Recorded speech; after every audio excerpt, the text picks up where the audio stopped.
નમસ્કાર, જય ભારત ન્યૂઝમાં આપનું સ્વાગત છે। સાહેબજી, ચક દે ઇન્ડિયા, આપણું ઇન્ડિયા જીતી ગયું અને પણ આવા અમદાવાદ શહેરમાં અને જયસાની જે મહેનત રંગ લાવી એના માટે આપ શું કહેવા માંગો છો?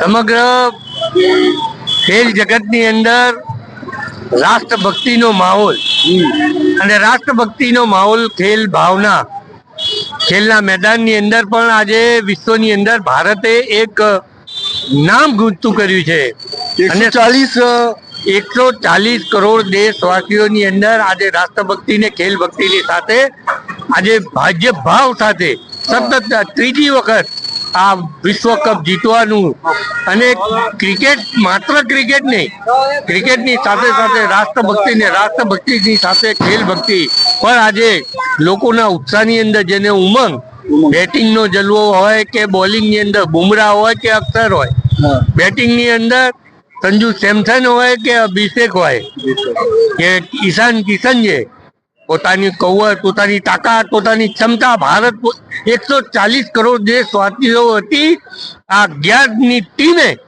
પ્રસ્થાપિત કરી બતાવી છે।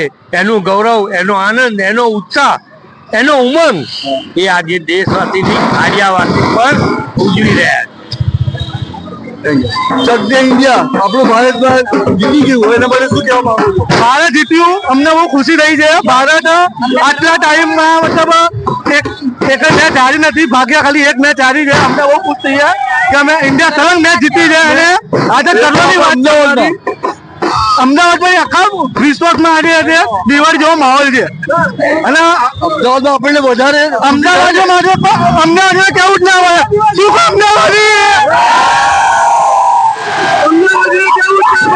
અમદાવાદી પૈસા પાટો મારી પૈસા આવે અમદાવાદી। અને જે ટીમને મજબૂત કરવા માટે જયસાનો પણ હાથ છે। જયસાનો બહુ સારા હાથ છે। જયસા મતલબ અમારા જે ચેરમેન છે એમને ખેલાડીઓને બહુ સારા મતલબ એ કર્યું છે, ખેલાડીઓ સપોર્ટ બહુ આપ્યો છે, કોઈને એ કર્યું નથી, એટલે અમે એમનો બી આભાર માનીએ છીએ। જયસાનો ભારત માતા કી।